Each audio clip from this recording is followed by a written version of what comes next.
मुस्तफा, इस वक्त क्या अपडेट है, क्या कुछ चल रहा है मुंबई की राजनीति में, महाराष्ट्र की राजनीति में, सियासी पारी आगे कैसे बढ़ रही है? जी बिल्कुल, एक तरह से यहाँ पर आप कह सकते हैं कि जो हुआ है एकनाथ शिंदे का और उद्धव ठाकरे का शिवसेना का बंटवारा, उसके बाद से एक तरह से पावर स्ट्रगल देखने के लिए मिल रहा है। ये पावर स्ट्रगल जो है वो एकनाथ शिंदे ठाकरे के बीच है। और आपको ताजा जानकारी ये बता दें कि उद्धव ठाकरे ने 2 बजे दोपहर में एक प्रेस कॉन्फ्रेंस रखी है। वो प्रेस कॉन्फ्रेंस उसमें कोई महत्वपूर्ण एक इम्पोर्टेंट जानकारी वो शेयर कर सकते हैं। ऐसी बात कल जो देखा गया उसमें ये सामने आया कि 67 में से 66 कॉर्पोरेटर स्थानीय म्युनिसिपल कॉर्पोरेशन के जो है कह सकते हैं कि एकनाथ शिंदे की जो कैंप की शिवसेना है वो कर ली है और उद्धव ठाकरे से आप कह सकते हैं। और मुस्तफा, आपकी आवाज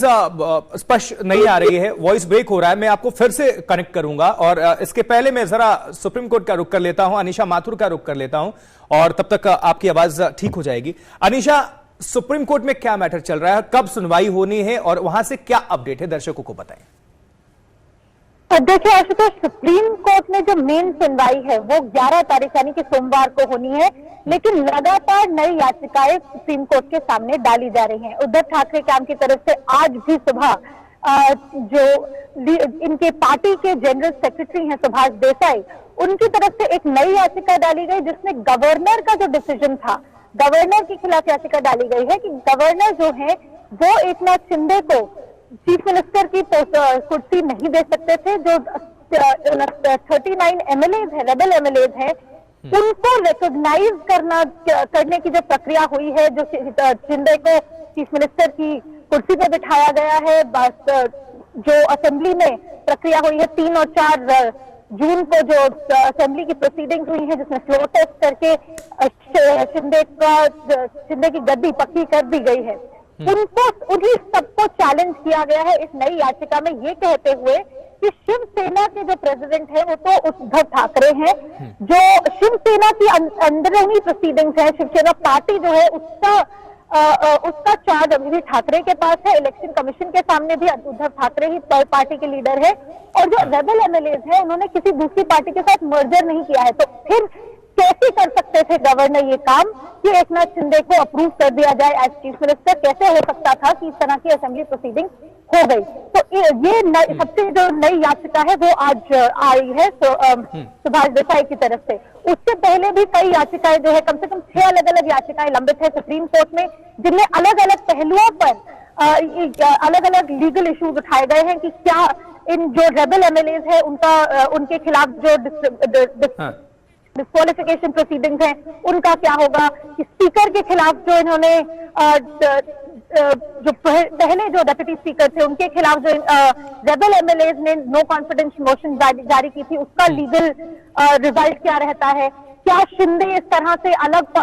होकर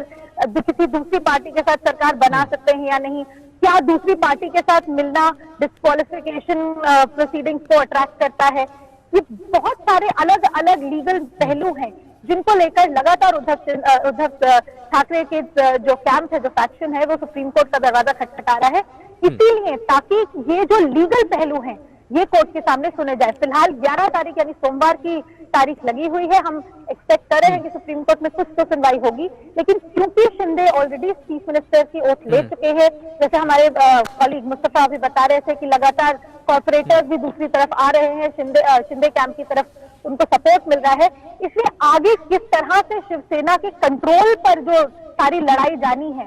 उस पर ही सुप्रीम कोर्ट में भी और इलेक्शन कमीशन के सामने भी ये लड़ाई लड़ी जाएगी। तो अभी हमें ये साफ दिख रहा है कि महाराष्ट्र में सरकार तो बन गई है, लेकिन शिवसेना का क्या होगा और शिवसेना की अंदरूनी लड़ाई के चलते सरकार की लेजिटिमेसी पर जो सवाल उठ रहे हैं उनका क्या होगा, ये अभी काफी लंबा चलना है, काफी लंबा, जैसे कि एक डायलॉग कहा जाता है कि पिक्चर अभी बाकी है मेरे दोस्त। बिल्कुल बिल्कुल, निश्चित तौर पर। अनीशा, आप हमारे साथ बने रहें। एक सवाल मैं मुस्तफा से ले लेता हूं महाराष्ट्र की गतिविधियों पर। मुस्तफा, आपकी आवाज स्पष्ट नहीं आ पाई थी। मेरा आपसे सवाल है कि एकनाथ शिंदे ने एक और झटका दे दिया है शिवसेना को, उद्धव ठाकरे को। किस तरह से अभी पार्षद भी उनके पाले में आ रहे हैं, क्योंकि पहले तो विधायकों ने पाला बदल दिया, सरकार गिरा दी, अब सरकार एक बन गई है, कई सांसद भी इनके खेमे में हैं। अब निचले लेवल पर अगर बात करें तो स्थानीय पार्षद भी कई जगह से वो भी सामूहिक इनके साथ आ रहे हैं, तो वो क्या संदेश जा रहा है, अभी किस तरह से कहां पर पार्षदों ने पाला बदला है, जरा ये भी अपडेट कर दे दर्शकों को मुस्तफा।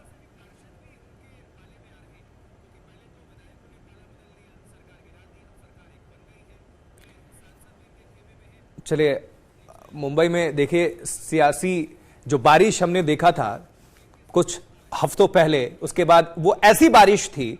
आफत की बारिश उद्धव ठाकरे के लिए कि सत्ता ही चेंज हो गई, और उसके बाद से आसमानी बारिश भी लगातार उसका भी दौर जारी रहा। हालांकि अभी मुस्तफा से हमने पूछा तो उन्होंने कहा कि अभी बारिश थमी हुई है मुंबई महाराष्ट्र के अंदर, फिलहाल कई जगहों पर कई हिस्सों में बारिश हो रही है, लेकिन ये आफत वाली बारिश थी, कहीं राहत की बारिश कहीं आफत की बारिश। वापस आ जाता हूं क्योंकि मुस्तफा तक आवाज हमारी पहुंच नहीं पा रही है, हम दोबारा उनसे संपर्क करने की कोशिश करेंगे। अनिशा, आपसे मेरा सवाल है, जहां से आपने कहा पिक्चर अभी बाकी है मेरे दोस्त, वहीं से मैं आगे बढ़ा देता हूं। लेकिन क्या इतनी जो याचिकाएं लग रही हैं, अब सरकार बन चुकी है और सियासी पारी को शिंदे और देवेंद्र फडणवीस मिलकर आगे बढ़ा रहे हैं और वहीं स्ट्रांग भी होते जा रहे हैं, तमाम उनके जो पार्टी के शिवसेना के जो नेता हैं इनके समर्थन में आते चले जा रहे हैं, तो क्या आपको लगता है, चूंकि आप सुप्रीम कोर्ट कवर भी करते रही हैं, कि इस याचिका का कुछ आने वाली सरकार पर, जो सरकार है उसको लेकर कुछ घाटा नफा नुकसान भी होगा, इसका असर होगा, इन याचिकाओं का कितना असर होगा, ये देखने वाली बात होगी। अनिशा जी हाँ आशुतोष, इन याचिकाओं का असर कितना होता है ये देखने वाली बात होगी, लेकिन उससे ज्यादा ये कितना असर हो सकता है ये इस बात पर डिपेंड करेगा कि सुप्रीम कोर्ट में सुनवाई जो होनी है वो कब शुरू होती है और कब खत्म होती है, क्योंकि इतनी सारी याचिकाएं हैं, इतने सारे पेचीदा मुद्दे इन याचिकाओं में उठाए गए हैं।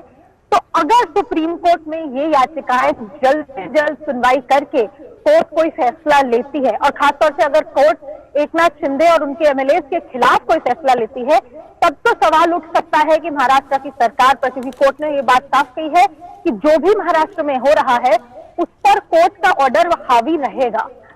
यानी कि अभी के लिए कोर्ट ने कहा है कि जो हो रहा है होने दीजिए, हम देखेंगे कि क्या सही है लीगली और क्या गलत है। लेकिन सवाल ये उठ रहा है कि एंटी डिफेक्शन लॉ जो है उसकी जो प्रक्रियाएं हैं वो बहुत बहुत धीरे चलती हैं। एंटी डिफेक्शन लॉ को की अगर आप हिस्ट्री देखें तो पिछले कुछ सालों में हमने कई राज्यों में ऐसा देखा है कि एमएलए इधर से उधर कूदते हैं, सरकारें गिरती हैं, सरकारें बनती हैं, और जब तक कोर्ट का या एंटी डिफेक्शन लॉ के अंतर्गत स्पीकर का ऑर्डर आता है तब तक इतना टाइम बीत चुका होता है कि एमएलए को डिस्क्वालीफाई करके भी सरकार की प्रक्रिया पर कोई असर नहीं पड़ रहा है। यहाँ पर महाराष्ट्र में लेकिन पहली बारी हमने इतने सालों में पहली बारी ऐसा केस देखा है कि सिटिंग असेंबली के सिटिंग एमएलए उसी पार्टी को छोड़े बिना दूसरी पार्टी के साथ सरकार बना रहे हैं। यानी कि इस समय एंटी डिफेक्शन लॉ के साथ साथ शिवसेना के ऊपर किसका हक रहेगा, शिवसेना के ऊपर किसका कंट्रोल रहेगा, ये मुद्दा भी सामने आता है। क्योंकि अगर आपने पहले देखा, गोवा में देखा, कर्नाटक में देखा, राजस्थान में देखा, तो ये 2/3 एमएलए पार्टी को छोड़कर दूसरी पार्टी के साथ मर्ज होकर दूसरी पार्टी की सरकार में मिनिस्टर बने थे। इन सभी राज्यों में ये हुआ था। महाराष्ट्र में देश में पहली बार ऐसा हो रहा है कि पार्टी को छोड़े बिना उसी पार्टी के नेता चीफ मिनिस्टर बन जाते हैं, उसी पार्टी के नेता अपनी ही पार्टी के खिलाफ स्टेटमेंट दे रहे हैं, और उसी पार्टी के नेता ये कह रहे हैं कि असली शिवसेना तो हम हैं, उद्धव ठाकरे जो कर रहे थे वो गलत कर रहे थे।